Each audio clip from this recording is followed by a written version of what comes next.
What if I told you March Madness isn't just about basketball? It's about billions of dollars. What if the student athlete you cheering for is also running a business? And what does that do to the 14-year-old watching from a high school gym thinking, well, yeah, that's my future? Believe it or not, those are not hypotheticals. That's the reality of college athletics right now. And today we're going to be talking about what's happening on the court and how it's impacting our kids. This conversation has officially left college campuses. It's in high schools, middle schools, and there's even a DC kid that's at the center of all of it. Welcome to the Education Evolution, and you're listening to Hall Pass to the Real World. This is a podcast for the thinkers, the doers, and those who understand that the most important lessons aren't always learned in school. Like I said, welcome. I am so happy to have you here. I'm Hadi Had, but you can call me Mr. Jihad. And this right here is the episode where we connect and draw clear connections between what is happening in the real world and how it lands inside our schools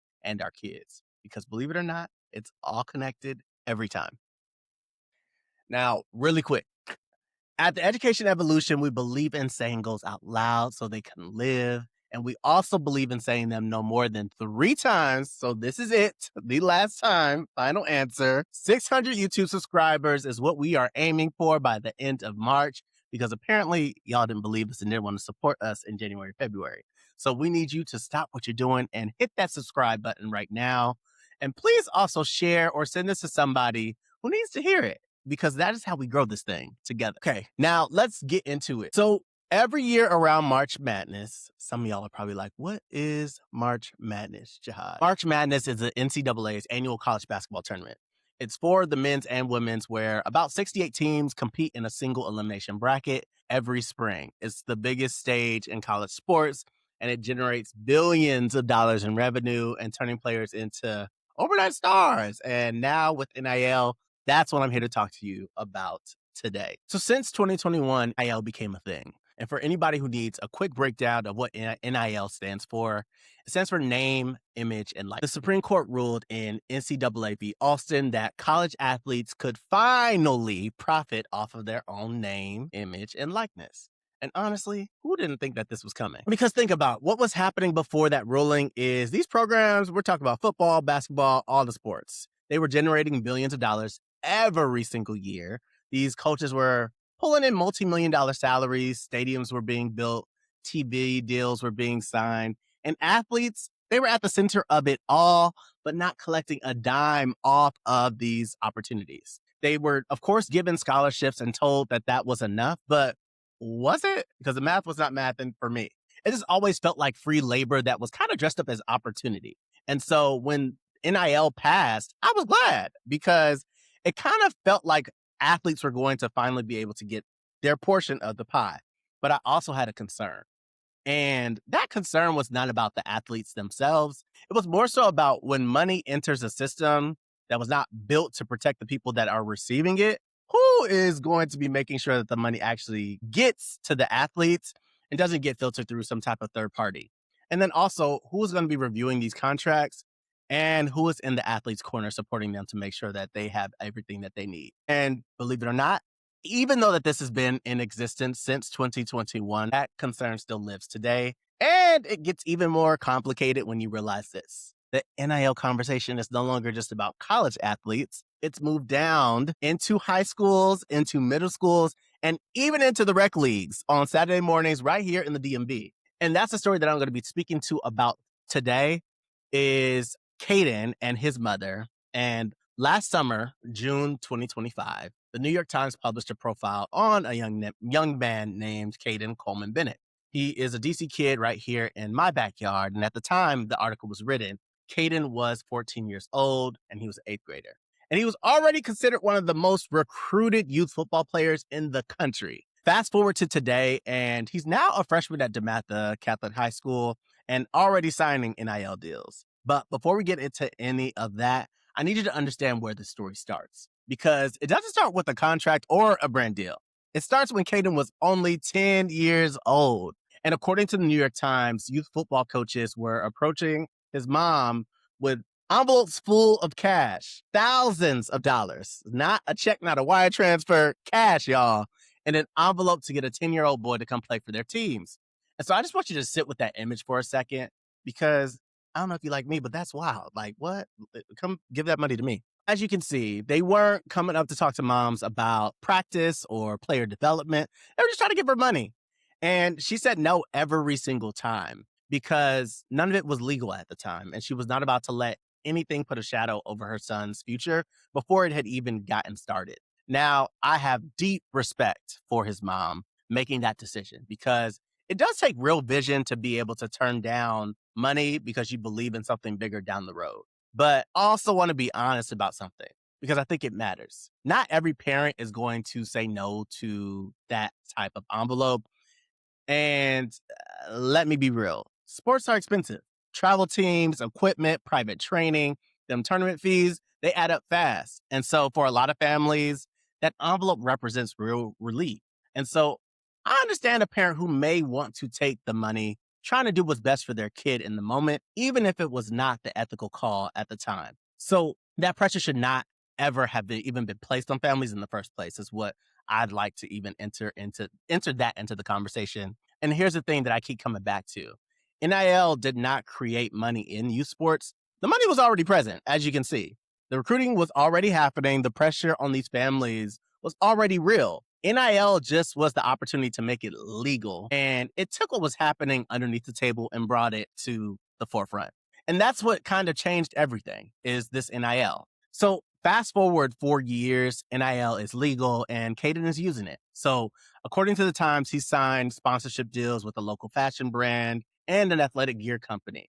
And his mother, who, by the way, works as a school counselor in DC's public school system, has publicly stated that her goal is for Kaden to reach $1 million in NIL deals during his freshman year of high school. The same kid, same talent, but now there is a legal framework around it. And I love that because, look, the access to this kind of opportunity at 14 years old is something a lot of people could not have even imagined 5 years ago. But, you know, the educator in me, honestly, just the person in me who has seen how systems work, went straight to a different set of questions. Like, okay, now that there's this framework, how is Kaden being set up to actually manage this money? Are there tax implications for this money? Does he have an LLC stood up? Does he need help reviewing the contracts before he signs them? And then another question I had is, who's making sure that the same system that was pressing cash envelopes into his mother's hands at age 10 is not now finding a perfectly legal way to take advantage of him at 14? Because believe it or not, bad actors do not disappear when the things become legal. They just get a little bit more sophisticated. So calling all these things out, access without protection is just another form of vulnerability. And I want to make sure that Kaden and every kid coming up behind him has the right people around them to make the best decisions for themselves and make sure that this moment is something real and make sure that this moment is building on something real. So shout out to Kaden's mom for navigating all of that, because doing it right from the jump as a working professional, as a school counselor, and as a mother, that is no small feat. Now, I'm going to switch gears a little bit because here's where the story gets even more interesting to me. Because Kaden did not just have a supportive mother in his corner, he also had a coach who was paying attention.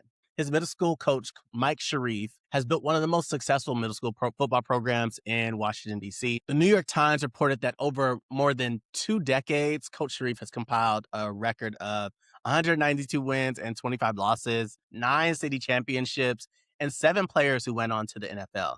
This man literally knows what he's doing. And here's his honest take on NIL for young athletes. He doesn't love it. He said openly that he questions whether putting money in front of children is even healthy for their development. And truth be told, I get that, because my question is always going to be, what tools and resources are we then giving these student athletes so that they can be prepared for what comes with these deals? Because signing a contract is one thing. However, understanding what you're signing is the other. And understanding the managing of the money. How do you handle the attention that comes with this? How do you continue to keep your grades up while your phone is blowing up? That is something else. And this reminded me of my father, because my father was my first coach. And he was adamant that we were students first before any of the sports stuff, before any of the other noise, we were students. He made sure that we were in the books. He made sure that we had the resources that we need.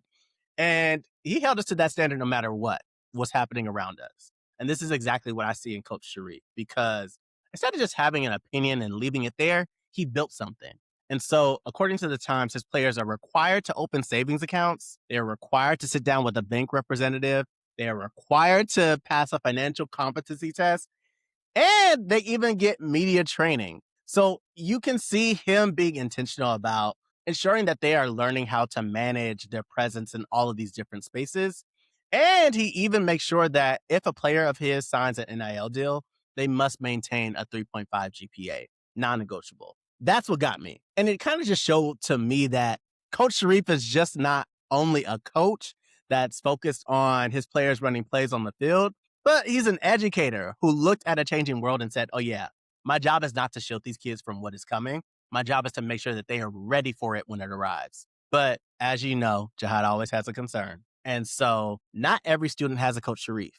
Not every kid has a father like mine holding that academic standard. Not every family has a mother like Kaden's who's turned down envelopes and is now carefully navigating $1 million deals. So what happens to those kids who are navigating this completely alone? And that is exactly why the story matters beyond one kid from D.C. Because according to the New York Times, NIL is not something that's just happening in D.C. 41 states and D.C. now allow these types of agreements for high school athletes. And many of those states also allow it for middle school students too. So we're no longer talking about a few exceptional cases. We're watching a structural shift happen in real time. And that timeline of monetization in youth sports is moving downward. So now we got younger athletes who are being exposed earlier, and they're even being exposed to the financial stakes, which means that they're being exposed to pressure even earlier. And so the question is not whether this is happening, because it is. The question is whether our K-12 systems are built to respond to this moment right now. Because now our schools are being asked to hold all of this, to hold space for this, which means the comparison, the pressure, the identity questions that come when one teammate has a brand deal and the other does not, without the training, without the resources, and without the people who could actually help. So as we can see, childhood is evolving faster than policy, and our systems can even catch up.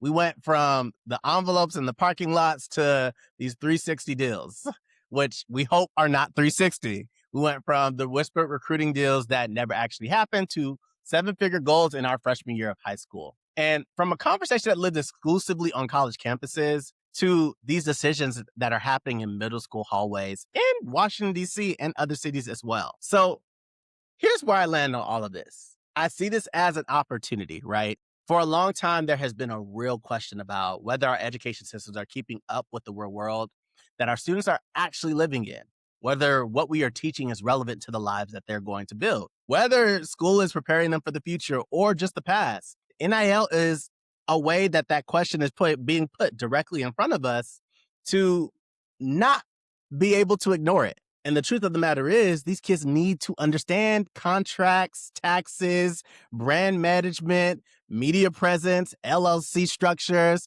because these are no longer abstract concepts. They are the immediate and real ways for young people right now to be involved in business. And that is an opening for education to really step up and say, you know what, we see the world that these kids are going to be living in, and we're going to meet them there. More financial literacy that's built into what we teach, more real world skills that are relevant to the present and the future, and more Coach Sharifs inside the school buildings, because Kaden's story is not just a sports story.